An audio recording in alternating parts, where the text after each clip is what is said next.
हरे कृष्णा। श्रील प्रभुपाद की जय। श्रीमद् भगवद गीता अध्याय 6 श्लोक संख्या 2। यम संन्यासमिति प्राहु योगम तम विद्धि पांडव न ही संन्यस्त संकल्पो योगी भवति कश्चन। अर्थात भगवान कह रहे कि हे पांडुपुत्र, जिसे संन्यास कहते हैं उसे ही तुम योग समझो, अर्थात पर ब्रह्म से मुक्त होना जानो, क्योंकि इंद्रिय तृप्ति के लिए इच्छा को त्यागे बिना कोई कभी योगी नहीं हो सकता।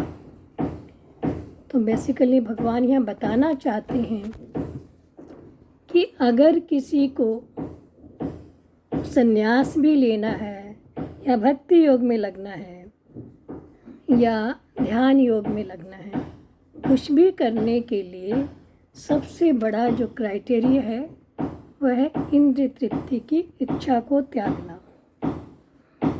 इंद्रिय तृप्ति की इच्छा को त्यागे बिना कोई भी प्रकार का योग संभव नहीं हो सकता।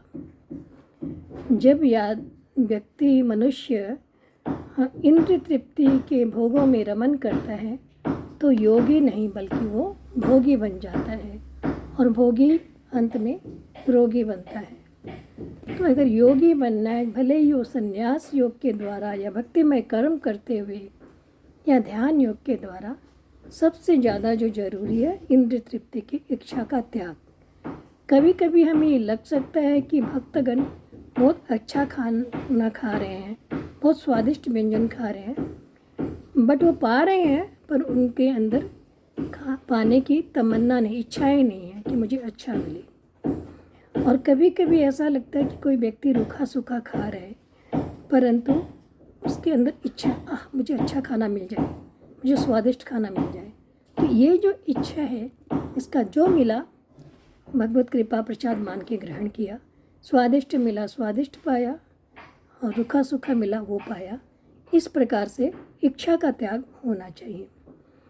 और वास्तविक स्थिति जीव की जब है, वास्तविक संन्यास या वास्तविक भक्ति योग तब संपन्न होता है जब जीव अपनी स्थिति को समझ जाता है कि मेरा स्वरूप क्या है, मैं शाश्वत कृष्ण का दास हूँ और मेरा कर्तव्य है भगवान श्री कृष्ण की तुष्टि के लिए कर्म करते रहना।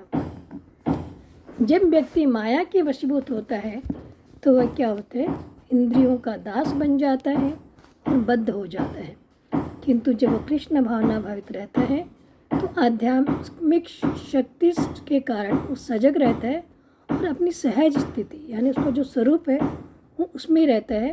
पूर्ण ज्ञान में रहने के कारण वह अपनी इंद्रिय तृप्ति को त्याग देता है, और वो जो कुछ भी पाता है या जो कुछ भी करता है सब भगवान श्री कृष्ण की सेवा में लगाकर उनकी तुष्टि के लिए करता है।